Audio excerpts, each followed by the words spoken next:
Vous écoutez un message enregistré à l'église CVV Paris. Pour plus d'informations, visitez notre site internet cvvparis.fr. En tout cas, bonjour à toutes et à tous. Très content d'être là. Je m'appelle Ben, pour ceux où on ne se connaît pas encore. On est content de vivre ce moment de brunch ensemble et de faire l'église un peu autrement. C'est quelque chose qu'on essaie de faire de plus en plus, parce que l'église, c'est pas juste des bancs en écoutant quelqu'un qui est devant, qui est en train de faire des choses. C'est une famille, c'est une communauté qui vit ensemble et on a envie de refléter ça dans nos cultes.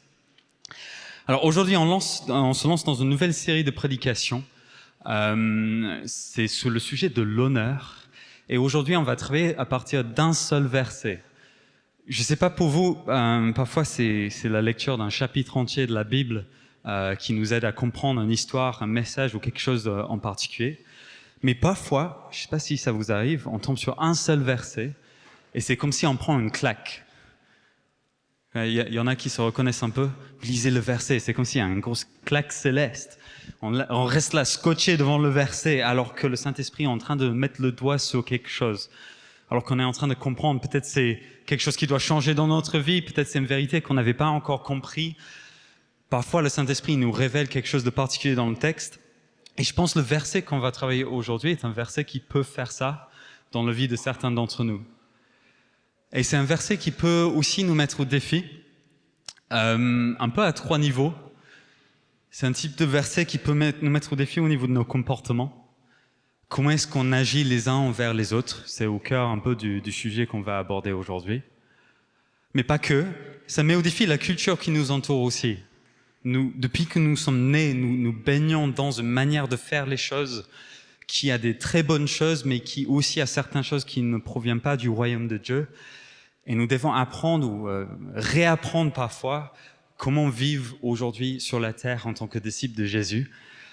Et puis aussi, ce verset, et peut-être de manière la plus importante, ce verset, il peut nous challenger parce qu'il tape à un niveau très profond, qui est au niveau de la motivation qui est dans notre cœur.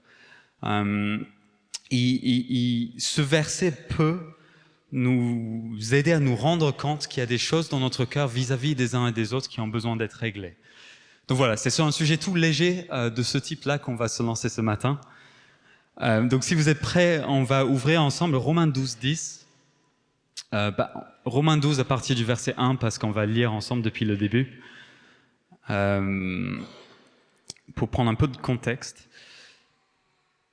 Et donc un peu de contexte sur ce livre de Romains, juste pour qu'on voit où on en est dans l'histoire. Donc dans Romains, Paul il s'adresse à l'église à Rome.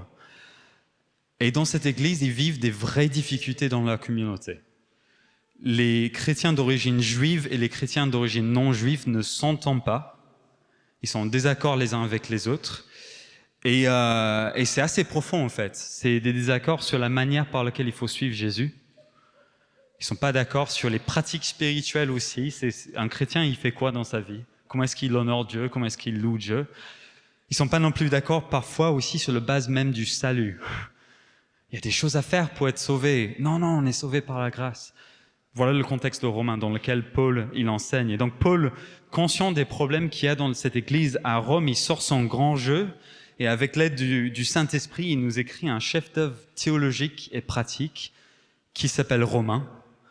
Je vous invite à le lire si vous ne l'avez pas encore lu. C'est parfois complexe, mais c'est riche.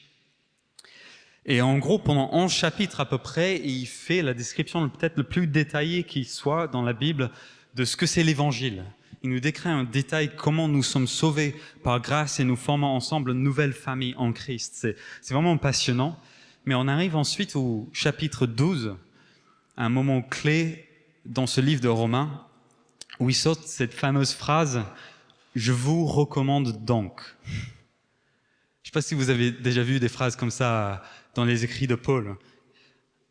En vue de l'Évangile, en vue de l'immensité de la bonté de Dieu envers nous, voici quelques recommandations. Donc c'est ça le contexte dans lequel on s'inscrit aujourd'hui. Voici quelques recommandations en vue de la bonté de Dieu. Donc on va lire ensemble Romains 12. On va lire dans la version Bible du Semeur au début, mais le verset clé qu'on va avoir, on va le voir dans 2 traductions différentes, ça va nous aider à le comprendre. Verset 1. Je vous recommande donc, frères et sœurs, à cause de cette immense bonté de Dieu, à lui offrir votre corps comme un sacrifice vivant, saint et qui plaise à Dieu. Ce sera là de votre part un culte raisonnable. Ne prenez pas comme modèle le monde actuel, voilà la culture qui nous entoure, mais soyez transformés par le renouvellement de votre intelligence pour pouvoir discerner la volonté de Dieu, ce qui est bon, ce qui lui plaît et ce qui est parfait. Et je vais sauter quelques versets jusqu'au verset 9. Que votre amour soit sincère. Ayez donc le mal en horreur. Attachez-vous de toutes vos forces au bien, notamment en ce qui concerne l'amour fraternel, soyez pleins d'affection les uns pour les autres, et l'estime mutuelle.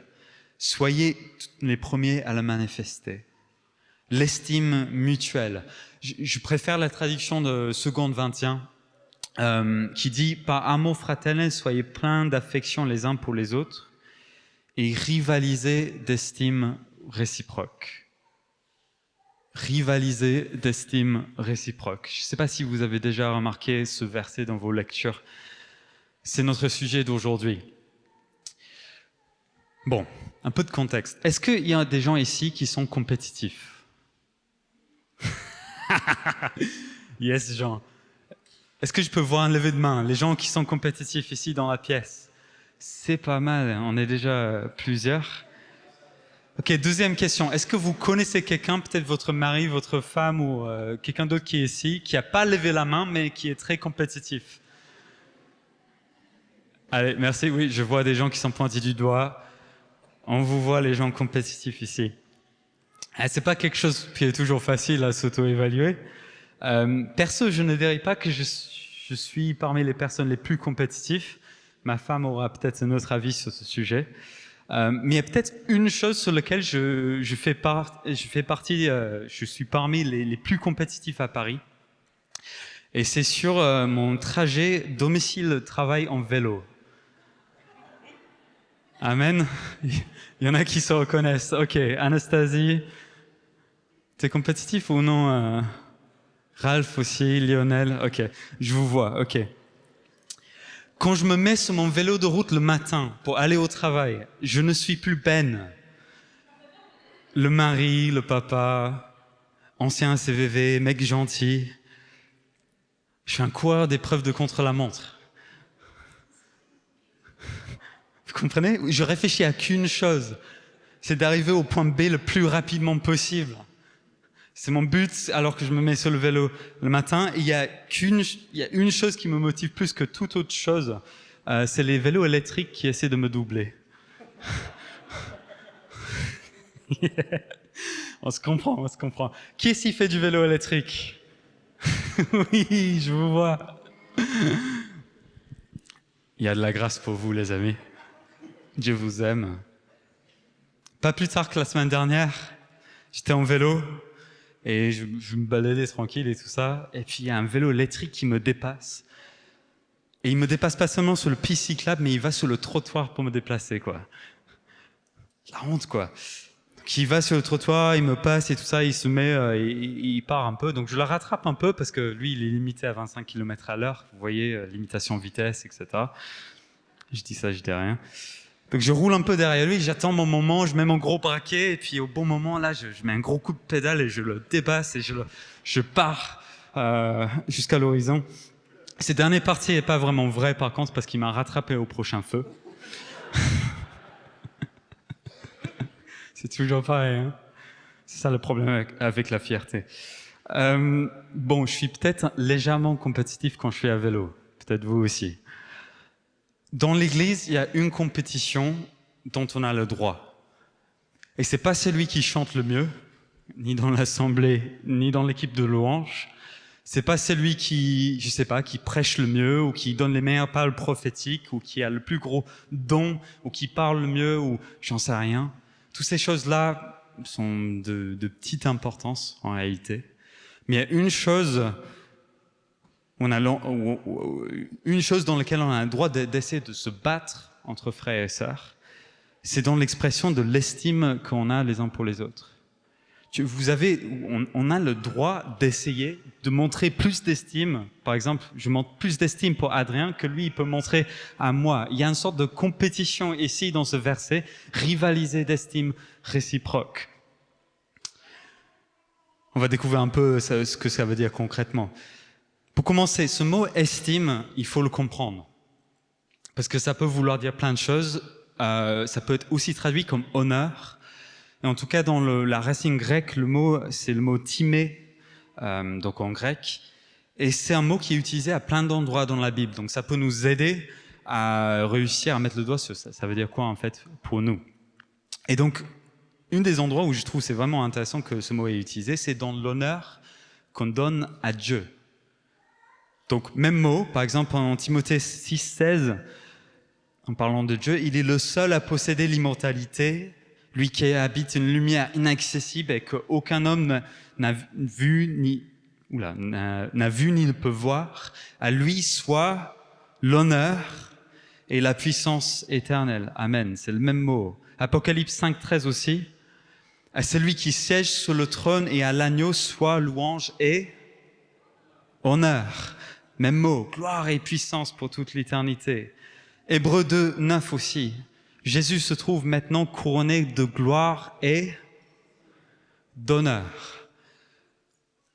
Le même mot qui est utilisé dans notre texte, rivaliser d'estime, d'honneur réciproque. Donc ça peut nous aider peut-être de comprendre ce que ça veut dire d'abord de rendre honneur à Dieu. Ça veut dire quoi ça? Et une chose, je pense, qui peut nous aider pour ça, c'est le concept de la gloire. Vous avez déjà réfléchi à la gloire de Dieu? Si vous voulez, la gloire de Dieu, de manière simple, c'est sa valeur suprême. C'est toute sa grandeur, sa splendeur, le fait qu'il est plus grand, plus au-dessus de tout ce qui existe. Dieu a une valeur suprême, il a plus de valeur que toute autre chose. C'est ça notre Dieu, il est glorieux. C'est ça la gloire de Dieu. Et le truc avec la gloire, c'est que Dieu est glorieux si tu le veuilles ou pas. Que tu reconnais sa gloire, que tu parles de sa gloire ou pas, quelque part, c'est pas grave, il reste glorieux. Dieu est glorieux qu'on le veuille ou pas. Par contre, tu peux choisir de l'honorer ou pas. Tu peux choisir de reconnaître sa valeur inestimable ou pas.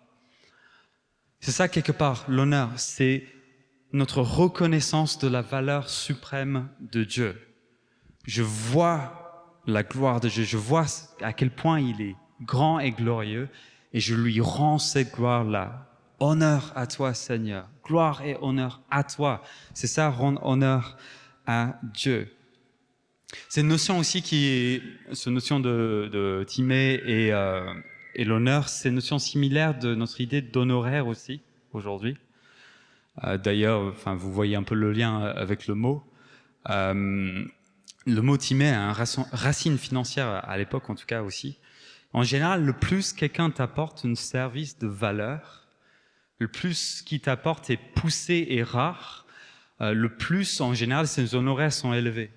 C'est pour ça que des médecins, par exemple, généralistes, c'est un certain tarif, mais ensuite, les médecins du sport, c'est un autre tarif, et puis les médecins vraiment spécialisés dans des choses pointues, c'est encore un autre tarif. C'est en fonction de la valeur qu'apporte cette personne.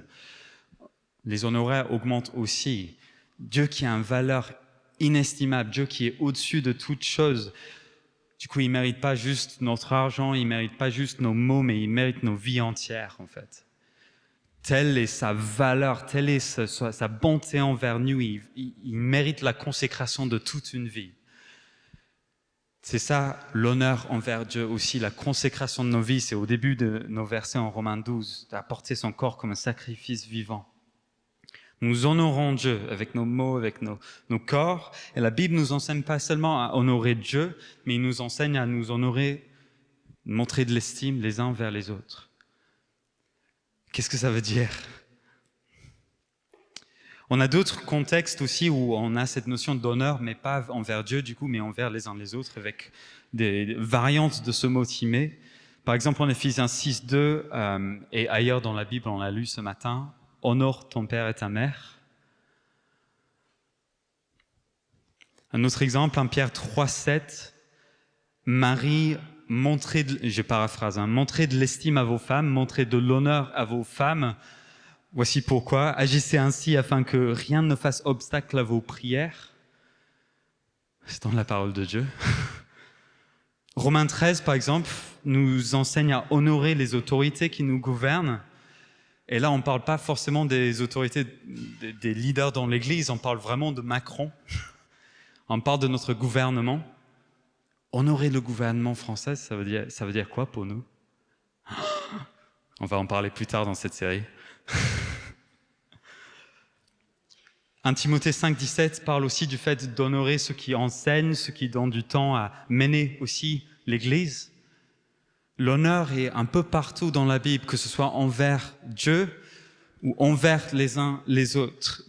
Dans la vie chrétienne, j'ai envie de dire, l'honneur, l'estime réciproque est la norme. Mais le problème, c'est qu'on n'est pas souvent très fort à montrer de l'estime, de l'honneur les uns vers les autres. Déjà, on vit dans une culture, je pense, qui ne nous aide pas. Je me souviens de quand je suis entré dans la vie professionnelle, j'étais apprenti dans une grosse boîte. Et je me souviens du choc que c'était de vivre les dynamiques du bureau. Je ne sais pas s'il y en a qui reconnaissent un peu ça. Je suis entré, les gens avaient l'air sympas, gentils. Franchement, on discutait bien et tout ça. Et petit à petit, je me rendais compte que les pauses déj, les pauses, même alors qu'on travaillait, c'était tous des occasions pour dire quelque chose par rapport aux autres équipes, par rapport à nos responsables, par rapport à d'autres personnes dans la boîte. Petit à petit, je me suis rendu compte que le passe-temps préféré de mes collègues qui avaient l'air si gentils, c'était en fait de critiquer les autres, en fait. C'était de mettre le doigt sur les erreurs, les fautes, les mauvaises choses chez les uns les autres, quoi. Et c'était un vrai choc pour moi qui était à la fac où en plus c'était pas forcément la fac le plus compétitif qui soit, donc on était tous les uns un peu pour les autres. Et la boîte, dans l'entreprise, c'était un peu compliqué. Il y en a qui doivent se reconnaître ici, à mon avis. Les critiques, les ragots étaient normalisés, c'était comme le sport national, le sport coopératif, quoi. Pourtant, les gens qui ont l'air vraiment gentils et qui étaient gentils dans de bons contextes, donc qu'est-ce qui allait pas? Qu'est-ce qui se passe mal?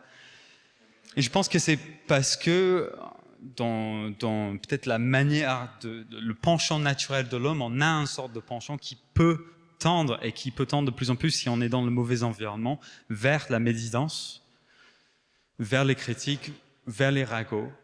Et je pense que ça se trouve dans plein de choses. Et je ne parle pas forcément de la critique constructive, mais je parle de la critique qui sert à abaisser l'autre, ici. Je pense qu'il y a quelque chose où l'homme manque de sécurité en lui, il manque d'un sentiment de je suis aimé, j'appartiens, j'ai de la valeur moi-même. Et dans ce manque de valeur qu'on ressent les uns et les autres, on ressent comme un besoin de montrer à quel point on a un peu plus de valeur que les autres. Je ne sais pas si vous voyez un peu cette idée-là. En gros, mon critique met le doigt sur la faute de l'autre qui fait me sentir un tout petit peu mieux que l'autre parce qu'en fait, moi, je suis pas comme ça. Je n'agis pas de cette manière-là. Moi, je suis efficace au travail, je suis sérieux. Eux, ils sont pas sérieux, ils font pas les choses à temps, etc., etc., etc. Notre critique, nos ragots, etc., ils peuvent servir pour baisser l'autre. Et le problème plus général, c'est que le plus on est dans cette mentalité-là, le plus on commence à voir les manquements des autres, le plus on met l'action sur ces manquements, on parle derrière le dos et vis-à-vis de la personne de ces manquements, etc., etc. Et je trouve que c'est quelque chose qui est grave et qui n'est pas forcément en ligne avec ce que la parole de Dieu nous enseigne dans la manière de vivre l'estime réciproque. Si dans l'Église on tombe dans ces manières de s'exprimer vis-à-vis des autres et on commence à être un peuple qui commence à voir juste les erreurs, les fautes et les manquements des uns des autres, qui sera encouragé ici? Qui sera édifié ici? Qui pourra entrer dans l'appel de Dieu pour sa vie ici? Si on est juste en train de gratter sur lui pour le tirer vers le bas pour qu'on se sente un petit peu mieux, c'est un risque. Et je me souviens, il y a un certain temps, il y a quelques années de ça, J'ai vécu une situation où ça s'est mal passé entre moi et une personne dans une église. Et j'ai réussi à vraiment offenser quelqu'un. Je ne sais pas si ça vous est déjà arrivé. Vous ne le souhaite pas, mais c'est des choses qui arrivent.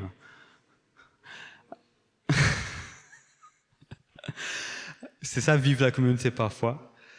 Mais c'était à un niveau assez grave avec cette personne. Il était vraiment blessé vis-à-vis de moi. Et c'était un mélange de choses qui avait causé ça. Je me souviens de mon incompréhension face à cette situation. Je ne comprenais pas pourquoi cette personne agissait de cette manière-là. Et je me souviens que je priais à ce sujet. Et Dieu, il m'a parlé de manière très claire par rapport à cette personne. Et c'était assez intéressant parce que ça a commencé à m'aider à voir comment Dieu il voit les autres. Il a dit cette phrase très claire, il a dit « Ben, je vais établir cette personne dans cette église. Je veux établir cette personne dans cette église. » Ça semble être une phrase un peu peut-être simple, mais pour moi c'était un déclic. Pour moi c'était une prise de conscience que cette autre personne-là avait autant de valeur que moi. Cette autre personne avait autant un appel sur sa vie que moi, que Dieu voyait sa valeur dans l'Église autant qu'il voyait ma valeur à moi dans l'Église. Et du coup, moi, je devais le voir pas à travers mes yeux de quelqu'un qui était blessé par la situation, mais à travers les yeux de Dieu qui voyait en cette personne-là une grande valeur. C'est ça, une démarche de l'honneur. Nous devons commencer à nous voir les uns les autres, pas par les valeurs seulement humaines, mais comment Dieu y voit les autres. C'est un changement de mentalité. Ce qui est bien avec cette situation, c'est qu'on a pu se réconcilier avec cette personne et on est même devenus amis. C'est des belles choses que Dieu y fait. Dieu y peut réconcilier, même dans les relations les plus dures où ça se passe mal. C'est ça, sa grâce. Mais la question pour nous, c'est est-ce qu'on arrive à voir la valeur chez les autres? Est-ce que quand l'autre agit d'une manière qui ne me plaît pas ou qui me blesse, est-ce que j'arrive quand même à voir la valeur en cette personne-là? Est-ce que les autres, ils sont pas aussi aimés que toi, que nous? Est-ce que Jeff, il n'est pas aussi aimé que moi? Jean, est-ce qu'il n'est pas aussi aimé que moi? Est-ce que nous ne sommes pas tous bénéficiaires de l'amour immense de Dieu au même titre, les uns les autres? Est-ce que tout le monde ici n'a pas des dons et des capacités particulières? Bon, peut-être un autre n'a pas le même don que moi, Timothée, il n'a peut-être pas le même don que Daniel qui est à côté de lui, mais ils ont tous les deux des dons. Est-ce qu'on n'a pas tous des dons, des capacités? Est-ce qu'il n'y a pas quelque chose de louable chez chaque personne ici? Est-ce qu'on arrive à voir ça? Est-ce qu'on arrive à mettre le doigt dessus? Est-ce qu'on arrive à le dire? La parole de Dieu est très claire. Nous sommes à cultiver de l'estime les uns envers les autres, de même se rivaliser d'estime réciproque. Et ça se passe par le fait de majorer sur l'or, sur les belles choses que Dieu a mis chez les uns les autres, plutôt que les faiblesses, les manquements. Il y a une place pour des choses constructives. Mais nous devons majorer sur l'or dans l'autre, et non les défauts, les manquements, etc. Et donc si vous êtes comme moi, vous avez un peu de travail à faire.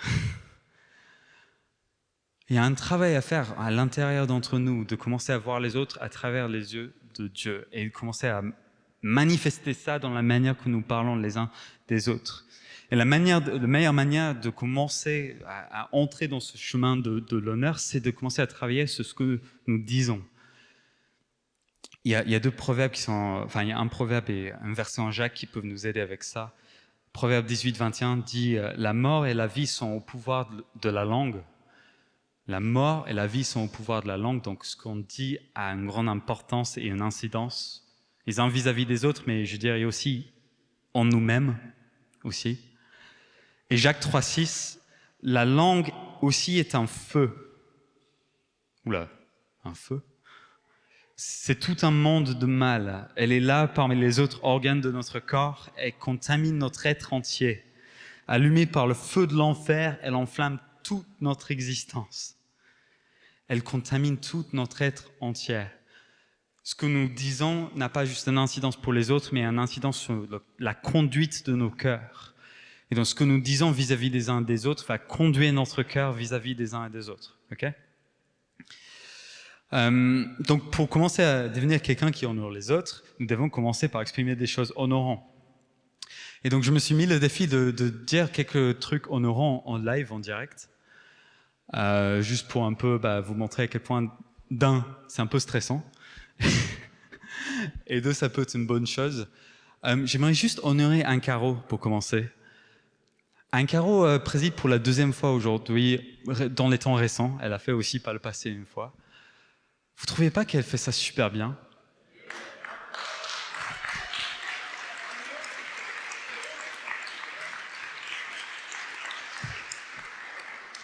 Pendant le temps de loin, elle est venue me voir, elle a dit « Je pense qu'il faut qu'on change un peu l'ordre des choses, parce que je sens là que Joey est en train de travailler, que ça serait bien qu'on adapte un tout petit peu la manière de faire ce culte. » Waouh, trop bien! Quel exemple de personne qui veut se faire laisser conduire par le Saint-Esprit et qui est prêt à nous conduire là où le Saint-Esprit veut nous conduire. Bravo, Caro. Je veux t'honorer aujourd'hui. Bravo. Je voudrais aussi honorer Timothée. Bon, celle-là est facile. Ok, on a déjà prié pour eux aussi. Je connais Timothée depuis des années. Et sa persévérance dans la situation qu'ils sont en train de vivre avec Karen. Vous savez, le mec qui vient ici, il dit Dieu est bon. Vu tout ce qu'ils ont vécu là ces derniers temps, c'est quelque chose de compliqué à dire. Enfin, c'est vrai, mais ça demande du courage, ça demande le fait d'être attaché à Dieu vraiment à 100%. Et Timothée, merci pour l'exemple dans la foi que tu es. Merci pour le fait que tu sacrifies des choses pour Dieu. Et tu es un exemple pour nous. On doit apprendre aussi à sacrifier des choses pour Dieu avec toi. Merci Timothée. Allez, c'est bien.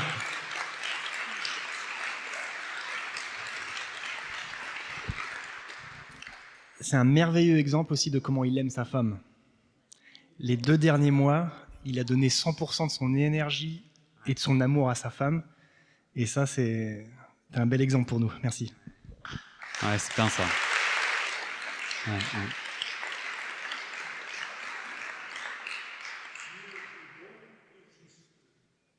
Comment ? Dieu est bon et juste, oui. Oui, amen. Amen. Et il y aura de la justice dans cette situation pour vous. J'aimerais aussi juste honorer les mamans qui sont ici. On l'a dit tout à l'heure, et il y a maman de sang, il y a maman de cœur aussi. Il y a beaucoup qui ont été des mères spirituelles pour beaucoup dans cette pièce.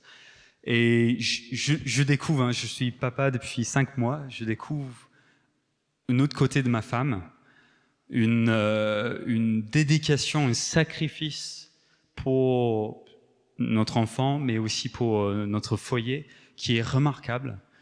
Et il y a énormément de femmes ici vous êtes tous, mais il y a des mamans ici spirituelles et physiques qui sont remarquables ici dans cette pièce. Peut-être les hommes, on peut juste se lever et juste peut-être les applaudir.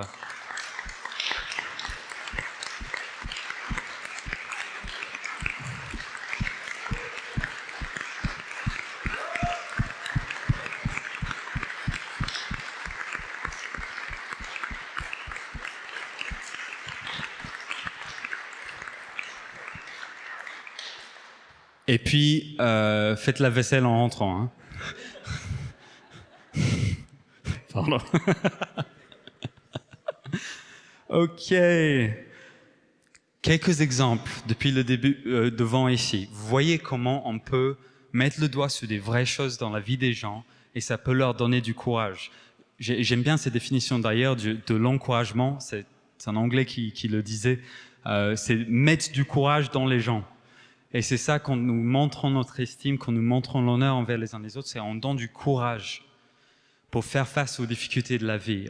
On permet aussi aux gens d'entrer dans ce que Dieu a prévu pour eux, parce qu'ils commencent à avoir ce courage de prendre des risques pour Dieu. Alors qu'on conclut, j'aimerais juste aussi parler de 1 ou 2 exemples concrets, et puis on va manger un dernier bout ensemble. Pour parler un peu des risques aussi de l'inverse, plutôt l'état d'esprit critique. Il y a une étude qui a été faite aux États-Unis sur des situations dans des entreprises où on a un patron ou un manager qui est, peut-être beaucoup plus intelligent, peut-être que son équipe, ou plus compétent, ça serait peut-être le meilleur mot, mais c'est quelqu'un de très compétent et aussi quelqu'un du coup qui peut monopoliser un peu le travail d'équipe et qui peut aussi être très dur envers ses coéquipiers parce que il va peut-être un peu plus vite ou il peut être dur envers les uns les autres. Et dans ces équipes, une étude a été faite sur les résultats QI des personnes qui travaillent avec ces personnes-là. Et ce qui était assez intéressant, c'est que entre une situation plus normale avec un management plus normal et une situation un peu malsaine que je viens de décrire, il peut y avoir une différence de 20 points de QI au niveau d'une personne dans cette équipe-là. Je trouvais assez frappant cette étude. Autrement dit, en fait, trop de critiques, une attitude qui abaisse l'autre, en fait, ça peut rendre les gens critiquables, en fait. Ça peut même avoir l'air de rendre les gens bêtes. Notre attitude envers les autres peut les tirer vers le bas. C'est vrai dans le sens inverse aussi. Vous commencez à voir cette idée de l'honneur. Il y a Mère Thérèse aussi qui a dit ceci. Cette citation, il tape assez dur. Elle dit, nous sommes tellement habitués les uns aux autres que certains pensent qu'ils sont libres de dire tout ce qu'ils veulent à n'importe qui, n'importe quand. Ils attendent des autres de supporter ça par leur propre gentillesse. Pourquoi ne pas essayer d'abord de tenir sa langue ? Vous savez ce que vous pouvez faire, mais vous ne savez pas ce que l'autre peut supporter. Vous savez ce que vous pouvez dire, mais vous ne savez pas ce que l'autre peut supporter. Ouf. Ça ne veut pas dire qu'on n'est pas des gens qui doivent dire la vérité dans l'amour. Ça, c'est aussi dans la Bible. Mais dire la vérité dans l'amour n'est pas une licence de ne pas maîtriser sa propre langue. Vous voyez ce que je veux dire ? Nous devons faire preuve de retenue parfois. Nous devons aussi faire preuve de compréhension de l'autre, là où il en est, ce qu'il est en capacité d'entendre. Nous devons faire preuve de retenue. D'ailleurs, le fait de ne pas savoir retenir sa langue, il y a un mot pour ça qui est utilisé dans les proverbes, c'est la folie. Nous devons apprendre à dompter nos langues et être maîtres de nous-mêmes dans ce que nous disons les uns vers les autres. Et donc faire le choix aussi de l'estime, d'exprimer ça. Rivaliser d'estime réciproque, c'était notre introduction à cette série sur l'honneur. Cette compétition de se dire je vais choisir de montrer mon estime pour les autres qui sont ici, plus que eux ils montrent de l'estime envers moi. Vous imaginez ça, une église où nous nous tirons les uns les autres vers le haut et vers les projets de Dieu, parce que nous disons. On le vit déjà un peu à CVV, c'est sûr, c'est vrai, mais il y a des nouvelles choses, il y a plus que le Seigneur a de prévu pour nous et on va l'explorer pendant ces quelques semaines dans cette série sur l'honneur. Et donc j'aimerais terminer sur quelques questions et peut-être ça peut faire objet de réflexion et de discussion dans nos tables. À vous de voir un peu la manière, mais la première question c'est comment est-ce que tu vois les autres depuis le secret de ton cœur ? Est-ce que tu vois sincèrement les bonnes choses chez les uns les autres ? Ou est-ce que tu dirais, en fait, peut-être je suis trop sur ce qui ne va pas ? Question ouverte. Est-ce que tu arrives à voir la valeur en n'importe qui ici ? Même peut-être quelqu'un avec lequel tu es en conflit ou avec lequel ça s'est mal passé ?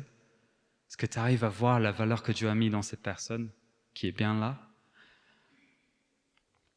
Et puis comment est-ce que tu parles des autres ? Est-ce que tes paroles reflètent les belles choses qui se passent dans ton cœur ? Ou est-ce qu'elles reflètent peut-être le besoin de travailler sur comment est-ce qu'on parle des uns et des autres ? Je sais que moi j'ai du travail à faire dans mon cœur, dans la manière que je m'exprime. Est-ce que nos paroles font ressortir l'or chez l'autre ou est-ce qu'elles tirent les autres vers le bas ? Ici, mais dans nos entreprises aussi.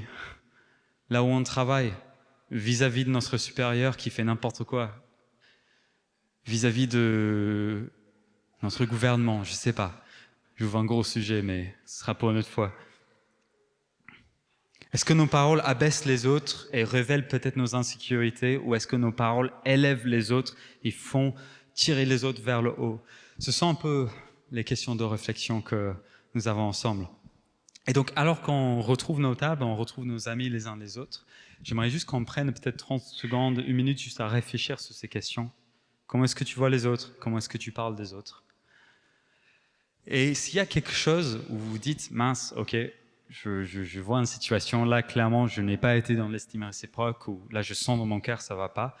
Il y a une solution simple, c'est la repentance. Ça signifie changer de voie, changer d'attitude. C'est dire à Dieu, j'ai eu tort dans cette manière d'agir envers l'autre. Cette attitude dans mon cœur est pas bon. Et donc, je vais arrêter de faire ça, je vais aller dans un autre sens, pardonne-moi Seigneur. C'est ça la repentance, tout simplement. Et donc si on sent, et je sais que pour peut-être beaucoup d'entre nous, il y aurait peut-être des petites choses, ça permettra de remettre ça à Dieu ensemble, et puis ensuite reprendre nos discussions à table ensemble. Donc je vais prier pour nous, et puis ce sera l'autonomie de chaque table, peut-être de discuter et de réfléchir sur ces points. Et donc Seigneur, je veux juste te demander, alors qu'on commence sur cette série sur l'honneur, que tu m'aides à être quelqu'un qui honore les autres et qui montre de l'estime. Que tu nous aides ensemble à devenir ces personnes-là, parce que tu nous dis de nous rivaliser les uns les autres de estime réciproque. Et je prie vraiment que dans nos mots, il puisse y avoir des choses qui viennent du ciel, qu'il puisse y avoir des encouragements qui viennent de ta part, qu'il puisse y avoir un honneur qui vient de ta part, pour que les uns les autres nous soyons édifiés, encouragés et prêts à être tes mains et tes pieds ici à Paris, Père. On te demande ça en ton nom. Amen.